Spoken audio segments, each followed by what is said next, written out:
Hi, everyone, and welcome to our show today. My name is Tony. You're watching Market Trade Show, where we talk to parents, for parents, and give them a little bit of guides in life of tips and tricks and tools of what they may or may not have had. Today's topic we're going to talk about is stories that help tell your story. And today on our show, we have a very special guest. He is the owner of Simple Social Agency, and he's a good friend of mine. Has 5 kids, ladies and gentlemen. 5 kids. That is awesome and phenomenal. You have to admit, running a business and having 5 kids, man, I give my hat off to you. And without further ado, um, please, everyone, meet Devan and Dillard. So, Dillard, how are you doing today? Doing good, man. Doing good. Got the kids at bay for a little bit, so I'm ready to go. Nice. And as long as they're good, how do you do it, man? You got to tell me how do you manage 5 kids and do your business? Um, Man, honestly, I feel like I'm figuring it out along the way, but a couple things that I figured out is that schedules are important, and being able to schedule out my days around my kids' activities, right? Because I'm a dad first, and then I'm a business owner.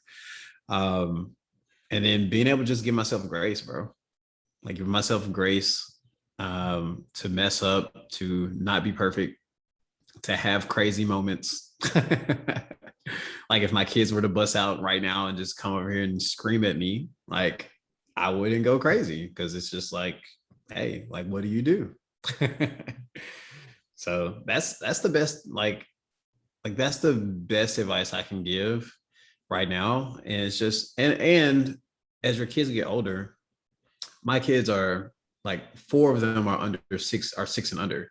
So they're pretty young. And one thing that I do know is that communicating the schedule with them so that they kind of feel and know what's going on. So they're not always guessing throughout the day. They kind of get a routine and they know what's going to happen after this. Because kids get crazy when things are crazy. Like they feel the craziness too.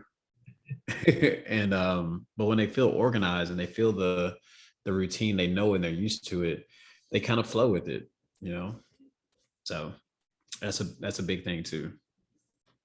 Right. Much love to the prop fathers out there. Big heart for all you guys because on father, and it's tough. You know what I mean? It can be tough those Yeah, days. yeah. There's a lot of tough days in there. So, Devin, tell us what got you to where you're at currently right now. See, you started out with an agency, or I also see that you were in coaching as well, which is really great. And I just love hearing your story. Can you tell us a little bit about your story? Yeah, yeah. So kind of deciding how far to go back.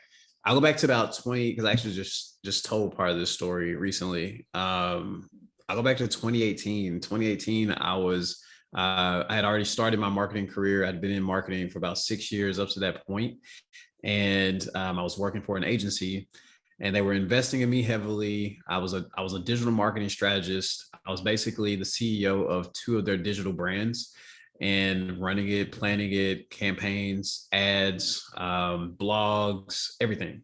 And it was a fun job. I loved marketing. I love it. I have passion for it. But at the same time, I love my freedom more. And I was working full time. My wife was staying at home with the kids. And she isn't the one that would stay at home with kids for like the rest of her life. She was ready to get back to work after we had our fifth one. And at that time, our fifth one was on the way. Actually, no, our fourth one was on the way. And I came in one day. I had been working there for about 8 months, and I loved it, but I was getting tired of it. You know, when you disconnect from something, you just don't have the energy to produce anymore. And I got so disconnected. I was falling asleep at my desk. Like literally, I would go walk around the building just to stay awake and come back so that I could like get my energy back because I was so gone. And I remember working for them, starting my freelance thing to doing ads for a local agency as a contractor. and learning a lot, being put in great positions to meet great people and courses and programs and everything. And one day I was on the way out on a Friday, like it was around this time of year. It was in October, and I was headed out the door. And actually, it was in November, so it was this month. I was headed out the door. Dang, that's 3 years. That's crazy. I was headed out the door, and the guy called the owner. He called me into his office, and he said, "Hey, man, I need to talk to you real quick." And it was normal, so I didn't think anything. And I was like, "Hey, what's up?" And he's like, "Man, I've been kicking this can around for a while, and I'm have to let you go." I'm like, "What? What do you mean you're gonna let me go?" Like, it's holidays. I got a baby on the way. I haven't done anything wrong. Like, what are you talking about?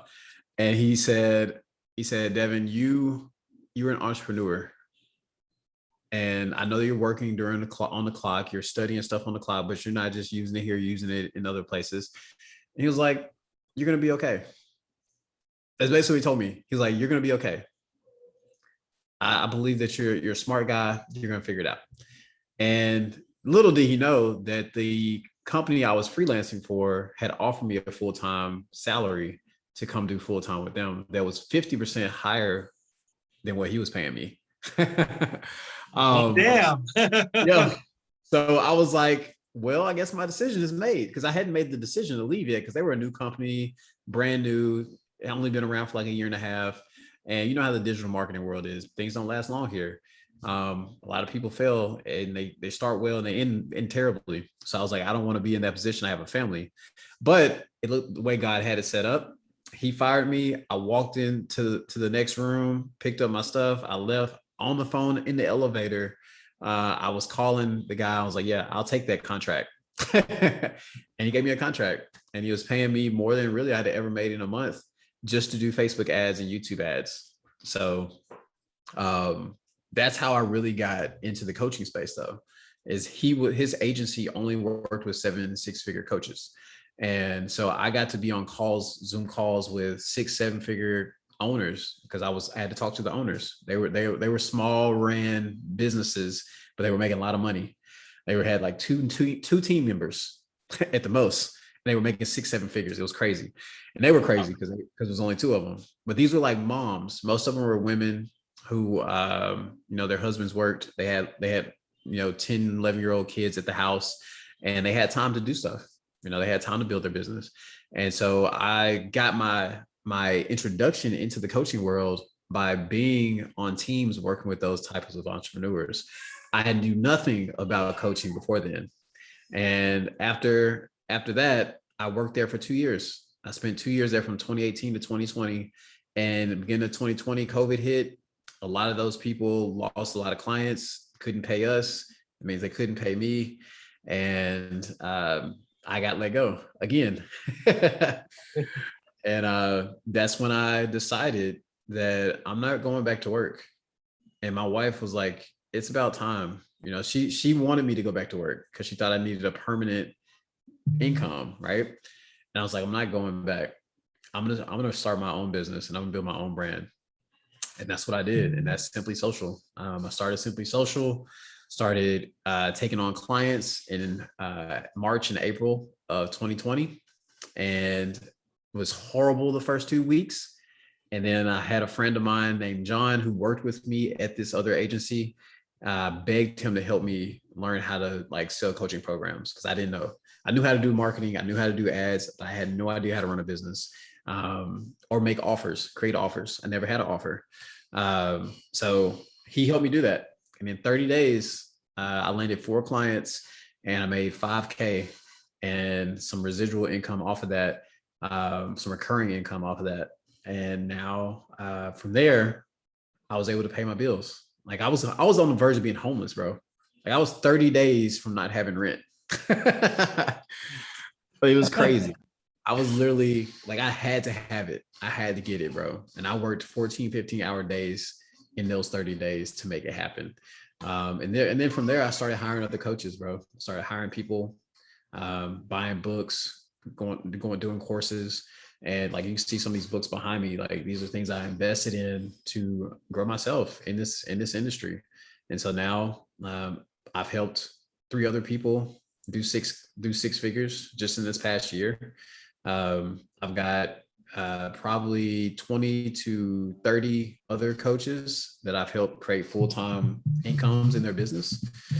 And a bunch of other coaches that I've consulted, helped them land their first clients. I've worked with probably over 100 coaches in the past 16 months, and helping them with offers and marketing and social media. So it's been a fun ride, bro. It's been a fun ride. That's awesome, man. That's really awesome.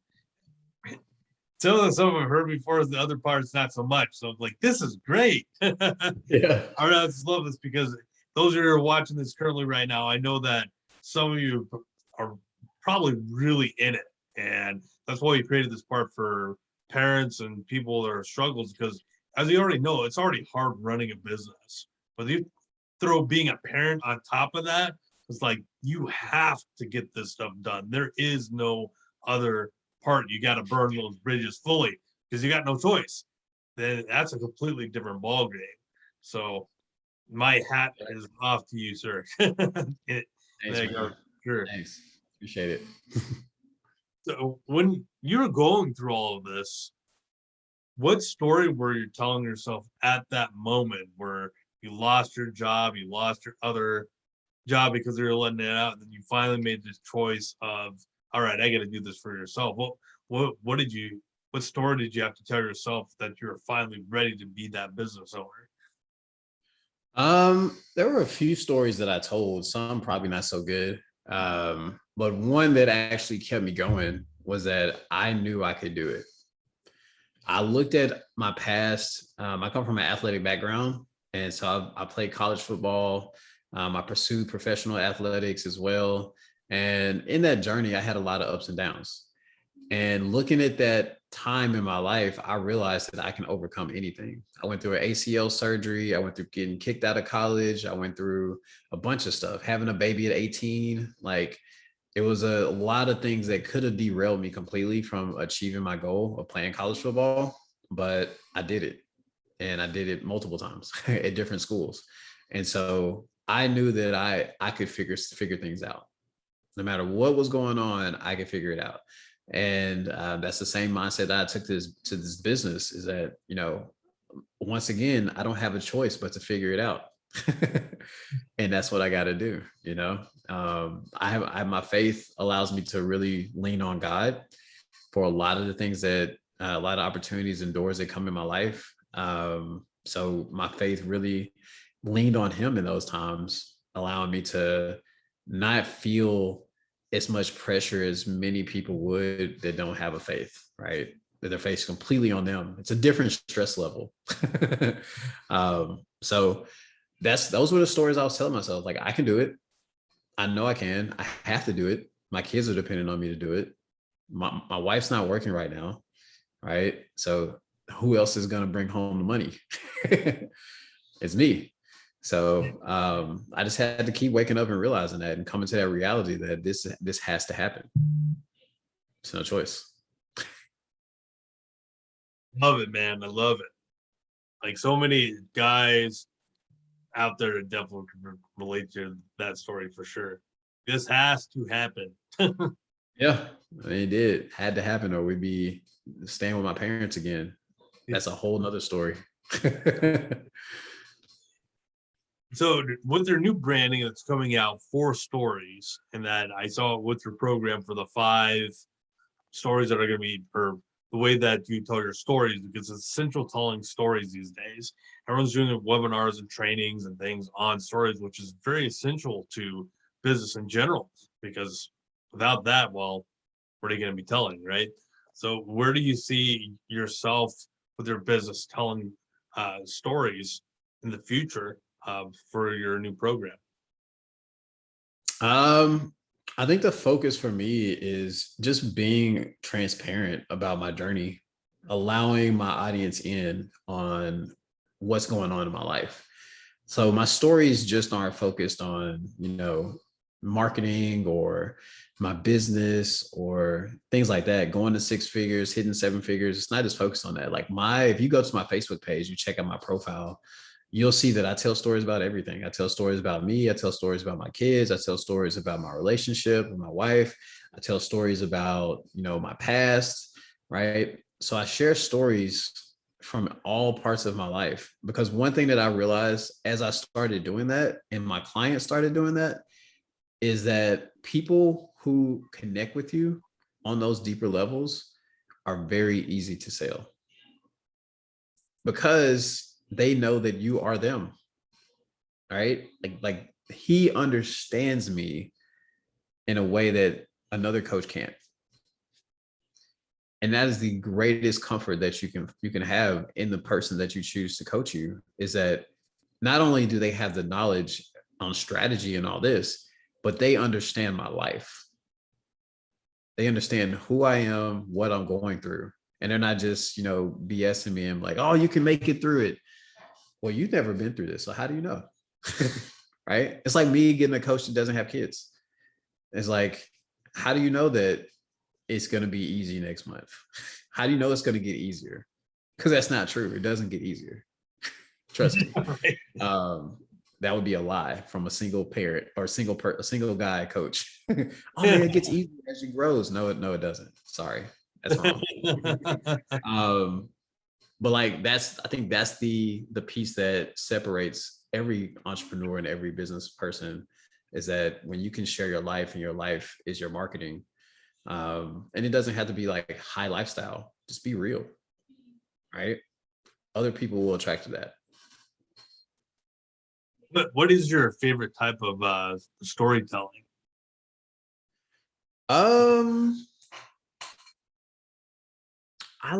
It's weird. I like the dark side of storytelling. Like I like telling the stories of like my past, of like some of the dark times in my life when I was an alcoholic and when I was partying 6 days a week and smoking 5 days a week, right? Not being a dad to my daughter. My wife was a single mom for 7 years because I was a asshole for a long time. And I like telling those things because, and it's a kind of a selfish reason, because when I tell those stories, I heal from them. And that's another aspect of telling stories that a lot of people don't realize. When you tell stories that come from a deep place, and especially if it comes from pain or trauma or areas where you struggle, you actually heal from them as you share them. And I've experienced that personally. So I like telling those kind of stories because at the end of it, I feel like this, whew, wow, can't believe I just told that, but I did. Feels good. So those are my favorite types to share. Yeah, it's a good release. I mean, storytelling has definitely evolved too, I believe, over the years, because it's incorporated. Like we've always told stories, but the way they've been done have just shifted so much over the years. What's the most interesting story when you were younger that you were told that kind of made a big impact for today?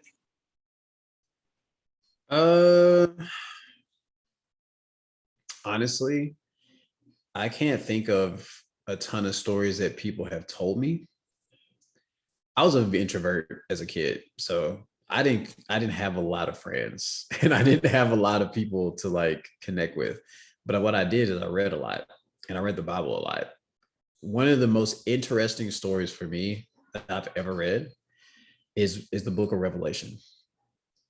And if anybody's, you're a Christian or you read the Bible, like, you know what I'm talking about. But when I first read that book, I was 7. Wow. I was 7 years old reading the book of Revelation, and it sounded like an amazing horror thriller. To me, at 7, I'm like, wow, this is crazy, So for me, like, that was a story, because it's a story. Like if you read the Bible and you understand story dynamics and frameworks and formulas, every single book in the Bible uses those story frameworks. When Jesus tells parables, he uses a framework that's consistent. And if you wouldn't recognize it unless you understood what the story frameworks were. But I love that about Revelation, that it has some highs and some lows and some curvies and here and there, and it's just crazy. So that's the story that really impacted my life the most. I got saved at 7, so Revelation was a big part of that. Of me accepting Christ in my life at 7 years old. But yeah, I think that was the greatest impactful story on my life. I've had a lot of stories, like I've heard a lot of motivational speakers. I've watched a lot of motivational speaking. But those stories are cool. Like E.T., I love E.T. story, right? Eric Thomas. I love Les Brown. I love John Maxwell. I've heard John Maxwell tell many stories live. I've been to a lot of his conferences. I've met him a couple of times, and I've heard him tell some amazing stories. But I have only heard maybe one story, and it's funny because I can't even remember. I just remember how I felt after it. I was in network marketing for about 5 or 6 years when I was in my mid-20s, and I went to a conference, and this couple shared their story at the very first conference that I went to. His name was Tracy Eden, and he was an NFL player. And at that time, I was pursuing the NFL. And he told his journey from all the way back when he played in the NFL to now. And it moved me to tears. For the first time, probably in years, had I ever cried in public. Probably since I was a kid. And honestly, I can't even tell you the story because I don't remember it. I remember him talking about, being in the NFL, getting out the NFL, being broke, having about to be divorced to his wife, having kids that struggle with health issues, and just going through that journey. I can't remember the full details or what it was that triggered me. I just remember by the time he got to the end, I was like, that's my life. I just could connect with it on such a deep level. Me and my wife, she was crying, she was boohooing, tissue and all. And yeah, so if anything besides like the Book of Revelation, it's Tracy Eden and his story and his journey as an entrepreneur. Well, it's a good thing that you learn from revolutions that help you to actually get saved, as opposed to turning to the pale rider. So, yeah, it's always for real. Now, if some parents out there, or people, business owners in general, because we see this on a daily in and day out basis, is people struggle with telling their story. So if, let's say, a person's like, hey, I really want to tell their story and I just don't know where to start, what 3 pieces of advice would you give a person that would want to start telling their story in an effective manner? Is there like 3 tips or tricks that you'd like to tell the audience? I can help you. I can give you 3 steps to take to find the stories that you need to tell. All right. I think that's the hardest thing, is people don't know what stories to tell. Everybody has stories. If you got kids, you got plenty of stories. Like I would follow, there's a lady named Michelle Cunningham. She's an old client of mine. She tells amazing stories. She got 2 kids. She tells amazing stories on social media. Some of them are really long, some of them are super short, but she does a really great job of utilizing the experiences that she has with her family to tell stories to connect with her audience. So I would follow her, but there's 3 steps to take to actually find out what stories to tell. One is that you need to know what your audience is going through. You got to know what your audience is dealing with, because you can tell whatever story you want to tell if you like it, but it's not relatable to them and what's going on in their life. It doesn't make an impact. And that's the whole goal of telling stories, is that it makes impact. So first, identify the things that are going on in your clients' minds, right? What situation are they in their life? Once you have that, write an exhaustive list of whatever that is. 2 is now go back into your past as far back as you can remember and start picking from stories in your life and experiences in your life that align with those things, right? And basically say, hey, my family, my ideal avatar is a parent who has kids and wants to get fit, right? So maybe you're a health coach and you're like, well, I remember being in that position. what went down in my time of life when I was in that position. You need to tell that story, right? Then you need to put that story into the storytelling frameworks, right? And I can't give you the whole storytelling framework because it would take forever. But it's about 7 steps. A lot of people talk about hook, story, offer. I don't use that anymore because it's incomplete. If you tell a story based on hook, story, offer, your story is probably going to be choppy and like incoherent or just incomplete, and it's not going to get the full impact it should. So making sure that you learn storytelling frameworks. You can do that by just following me. You can do that by picking up a few different books that I love. One is Storyteller Secrets, really good book. And another one is, what is it? It's an audio book that I just listened to. Oh, the 10 stories. No, it's Story Sellers. Story Sellers is the other one. They have some really good frameworks in those books that'll break down different frameworks you can use to tell stories. So those are 3 things. Know your audience, tell stories that relate to them from your past, from your experience, and use the right frameworks to tell them so they're impactful. And use your kids. Like if you have kids, like everybody here, like you have stories every day that happen, things that just piss you off or things that just make you really happy and joyous, right?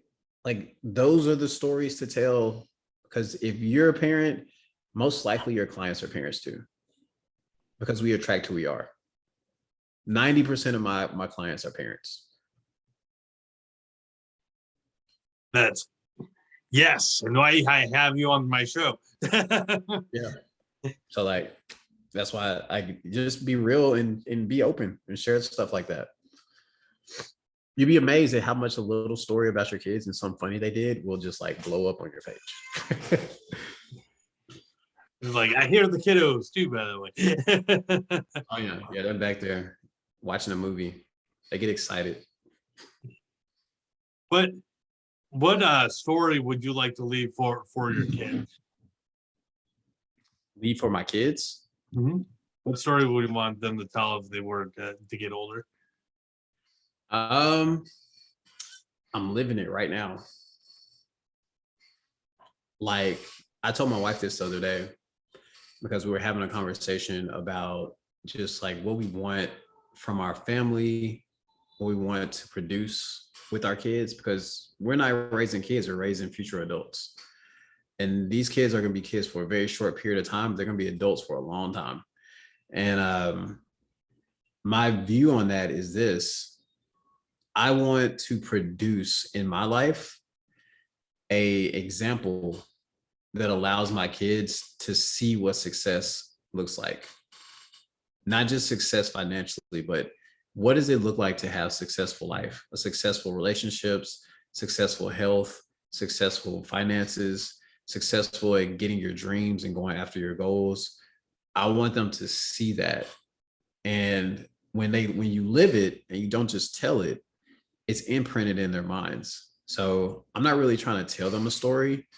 I'm trying to live out a story that they'll remember for the rest of their lives. When I'm gone and their kids are grown and they got grandkids, they're gonna be like, my dad used to do this. I remember seeing my dad always do this and do that, reading books and spending time with us even when he was tired, like all those kind of things. Like that's the stuff they're gonna remember. Yes, 100%. I 100% agree with that, because it's not about, and I believe this too, is that it only takes one person to break a generational curse. And I say that a lot in a lot of other parts, but I believe it starts with the one person. Even if you were to have a bunch of poverty through generations going back, it's like, well, this one did it, so that's the way I should live. But it doesn't have to be that way. Yeah. But with 100%. if people want to build a story or work with you with your agency, where can they connect with you at? They can find me in 2 places. I'm on Facebook at Devan Dillard. I'm at Simply Social _agency on Instagram. And yeah, those are the two places I'm at every day, 8 hours a day. Because if you DM me after 9 o'clock, I'm not going to be there. So I'm gonna be doing dad stuff. That's right. I'm probably being in the bed, like reading books. Well, Devin, thank you very much for coming on the show for today. And those that are out there, parents, going to be parents. Definitely stay tuned more for more episodes just like this one. And always keep on moving up with your intentionality. My name is Tony Mizell, and this has been another episode of Market Trade Show. Be looking forward to the next one as well.